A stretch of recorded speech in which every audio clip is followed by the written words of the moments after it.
Bonjour à tous, ici Greg de GTech. Aujourd'hui, on va parler donc d'imprimante 3D. On avait déjà fait un petit review très rapidement de la Tevo Tornado qu'on a montée il y a un petit moment maintenant, sur laquelle on n'a pas fait beaucoup de modifications. Elle a toujours fonctionné très bien pour l'instant, dans son utilisation la plus simple, c'est-à-dire on a fait le montage, on a changé 2-3 petites choses qu'on a vues ensemble sur les vidéos, et depuis, elle imprime sans trop de problèmes. Donc c'est plutôt une bonne machine sur laquelle moi je suis relativement satisfait. Pour une utilisation tout à fait classique d'impression 3D, ça va très bien. Ensuite, nous avons donc, on a ici une Anycubic i3 Mega sur laquelle j'ai fait des modifications avec l'aide d'un ami qui m'a beaucoup aidé, sur laquelle on a changé le firmware, on a changé plein de choses, on a changé la tête, on a changé l'extrudeur, on a changé beaucoup de choses. Je suis pas sûr d'avoir le temps de faire des vidéos pour tout ce qu'on a fait sur cette machine là, mais c'était un projet plutôt intéressant, sauf que là on arrive au bout des performances de la machine. On aura beau essayer de l'upgrader, on pourra pas faire mieux. Du coup, l'idée, en fait, c'est de voir comment on peut faire mieux. Dans le monde de l'impression 3D, tout le monde parle de cette fameuse Prusa i3, MK2, MK2S, MK3, MK3S. Régulièrement, il y a des mises à jour, donc du coup, ils en sont au modèle MK3S. Tout le monde en parle comme quoi c'est un super modèle qui coûte pas excessivement cher, qui est relativement fiable.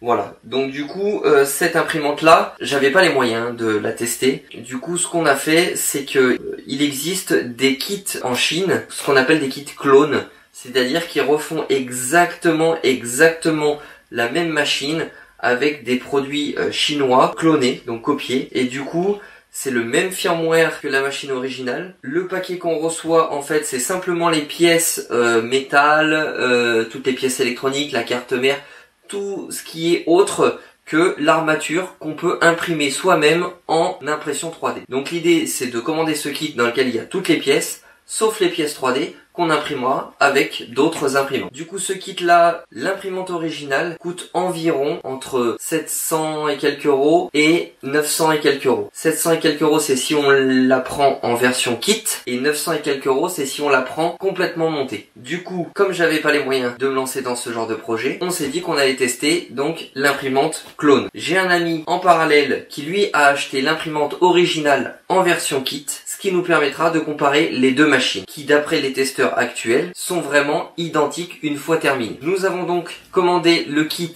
clone grâce au groupe Facebook des Serial Testeurs. Merci Lucas. Et le colis est arrivé aujourd'hui. Nous allons donc l'ouvrir ensemble. Donc regardons ça ensemble.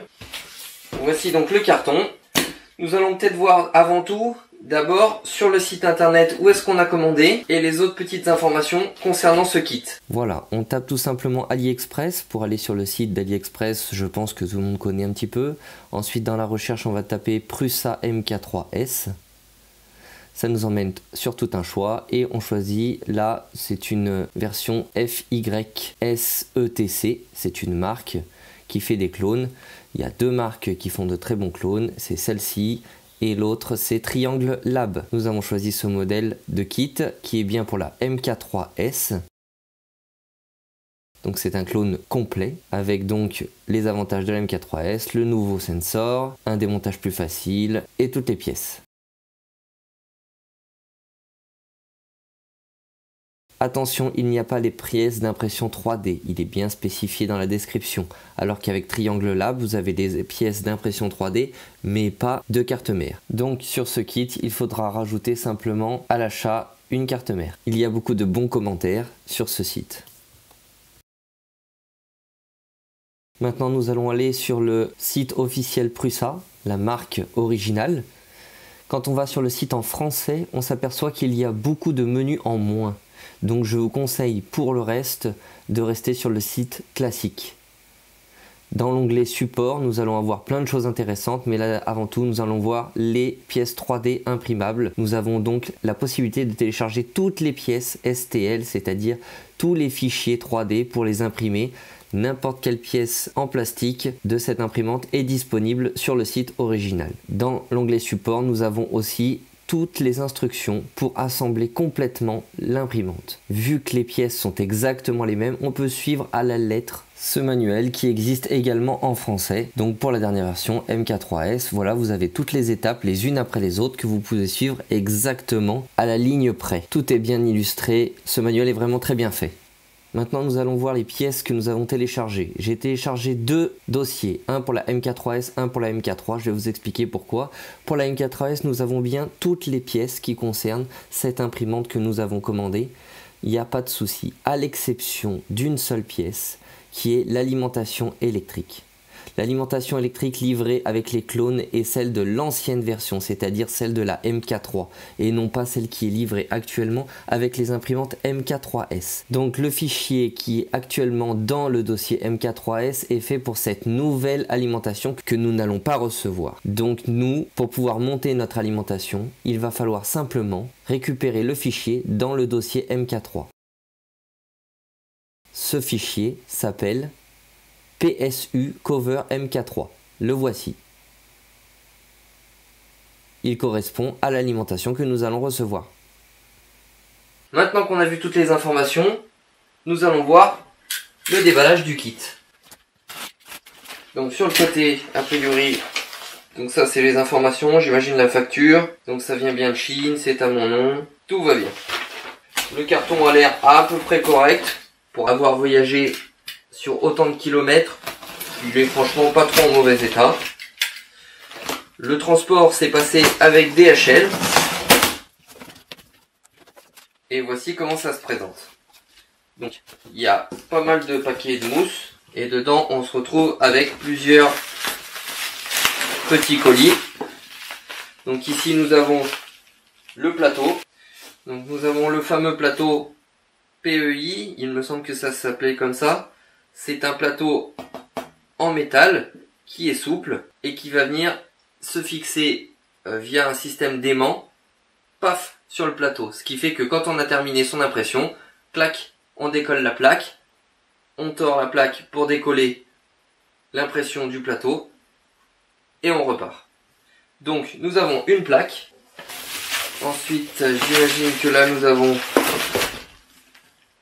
Hop là. Donc là, il y a l'air d'y avoir une espèce d'adhésif. Je sais pas ce que c'est encore. Ouais, c'est autocollant. Qui a exactement la même forme que la plaque. Donc est-ce que ça va sur la plaque pour faire une surface d'impression différente? Je ne sais pas. Je verrai un petit peu plus tard. Après renseignement, il se trouve que la surface PEI, c'est cette surface autocollante qu'on vient coller sur le plateau. Ensuite, il y a l'air d'y avoir, je sais pas ce que c'est, des autocollants. Après renseignement, ces autocollants servent simplement à bien coller correctement sur le plateau la surface PEI. Un petit peu comme les protections d'écran pour téléphone portable. Ensuite, le plateau chauffant magnétique, qui visuellement ressemble énormément à celui d'origine, en 24 volts, avec les câbles qui vont bien. On peut voir donc tous les différents aimants. Ensuite, premier carton. Alors du coup ce qu'on va faire c'est, je pense qu'on va écrire dessus ce que c'est.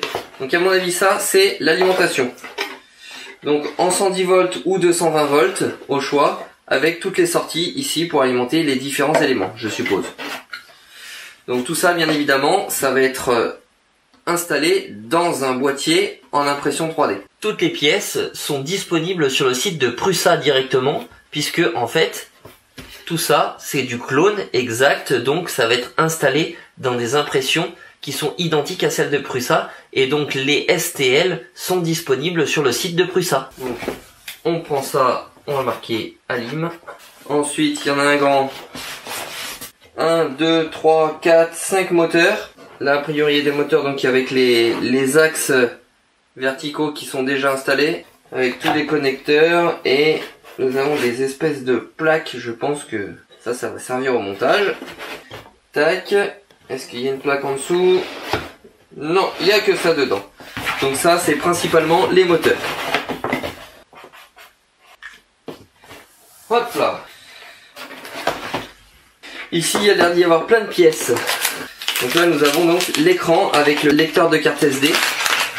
ici des détecteurs. C'est marqué Prusa dessus. Si ça se trouve, c'est même carrément les originaux. C'est peut-être un détecteur de filament, ça. Je sais pas du tout. Ensuite, bouton on-off. Le câble d'alimentation, le port USB, ça c'est la fameuse sonde Pinda, donc c'est ce qui sert à mesurer la hauteur en automatique. Et ici on a l'air d'avoir la carte mère. Donc on va appeler ce carton électronique. Ensuite, on a les courroies, les roulements à billes, les roulettes de l'extrudeur, encore des roulements à billes. Tout est indiqué dessus pour quel axe c'est, tout ça. Il y a même les outils, la fameuse tête d'impression avec le petit caoutchouc qui va bien, les barres en métal pour la structure de l'imprimante, le ventilateur qui remplace donc celui qui est le Noctua. Donc j'ai un peu des doutes sur le fait qu'il soit aussi efficace et aussi silencieux que le Noctua, mais d'après ceux qui l'ont testé, ils me disent que si, à voir. Il y a aussi donc le tube PTFE, les câbles électriques. Bon, ça c'est plus la partie mécanique. Donc ça c'est l'armature. Elle a l'air extrêmement solide. Je sais pas ce que c'est comme matière. C'est relativement léger et extrêmement solide. C'est un petit peu pailleté, je sais pas si on voit bien. Ça doit être le support du plateau. Donc pareil, il est relativement propre. Et donc dedans, je pense qu'on a toutes les barres en métal transversales de coulisses.